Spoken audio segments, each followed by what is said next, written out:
அமெரிக்க ஜனாதிபதி Donald Trump நேற்று கட்டாருடன் பல பில்லியன் டாலர் பெறுமதியான ஒப்பந்தங்களில் கைச்சாத்திட்டிருந்தார்.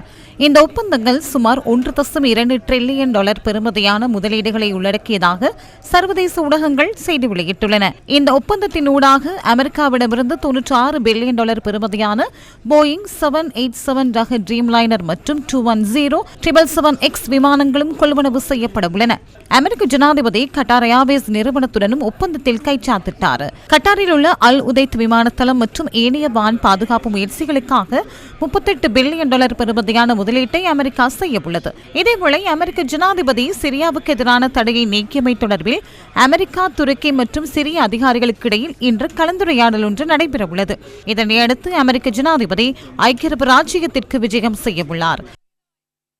சிரியாவுடனான உறவுகளை வளமைக்கு கொண்டு வருவதற்கான சாத்தியக்கூறுகளை தனது நிர்வாகம் ஆராய்ந்து வருவதாக அமெரிக்க ஜனாதிபதி டொனால்டு டிரம்ப் நேற்று கூறியிருந்தார். பல தசாப்தங்களாக சிரியாவில் சர்வாதிகார ஆட்சியை முன்னெடுத்த அசாத் குடும்ப ஆட்சியை முடிவுக்கு கொண்டு வந்த இடைக்கால ஜனாதிபதி அகமது அல் ஷாராவை சந்தித்ததன் பின்னர் அமெரிக்க ஜனாதிபதி இதனை கூறியிருந்தார். சிரியாவின் இடைக்கால ஜனாதிபதிக்கும் அமெரிக்க ஜனாதிபதிக்கும் இடையில் சவுதி அரேபிய மன்னர் மாளிகையில் பல மணித்தியாலங்கள் இந்த கலந்துரையாடல் நீடித்தது. சவுதி அரேபியாவின் முடிக்குரிய இளவரசர் முகமது பின் சல்மானும் இந்த கலந்துரையாடலில் பங்கேற்றிருந்தார். துருக்கி ஜனாதிபதி ரிசெப் தைப் எர்துவானையும் தொலைபேசி ஊடாக இந்த கலந்துரையாடலில் பங்கேற்றார்.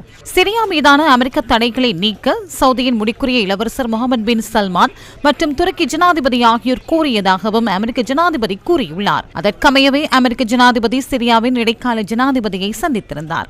அமெரிக்க ஜனாதிபதி மத்திய கிழக்கு நாடுகளுக்கான தனது முதல் விஜயமாக சவுதி அரேபியாவுக்கு நேற்று முன்தினம் சென்றிருந்தார். டொனால்டு டிரம்ப் மீண்டும் ஜனாதிபதியாக தெரிவு செய்யப்பட்டதன் பின்னர் மத்திய கிழக்கு நாடுகளுக்கு அவர் விஜயம் செய்யும் முதலாவது சந்தர்ப்பம் இதுவாகும். அமெரிக்க ஜனாதிபதிக்கு இதன்போது சவுதி அரேபிய அரசாங்கத்தினால் செங்கம்பள வரவேற்பு வழங்கப்பட்டிருந்தது.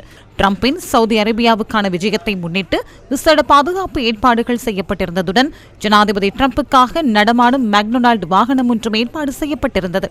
அமெரிக்காவில் 600 பில்லியன் டாலர் பெறுமதியான முதலீட்டை செய்ய சவுதி அரேபியா இந்த விஜயத்தின் போது இணக்கம் தெரிவித்திருந்தது. 142 பில்லியன் டாலர் பெறுமதியான ஆயுத ஒப்பந்தமும் இதில் அடங்குகின்றது.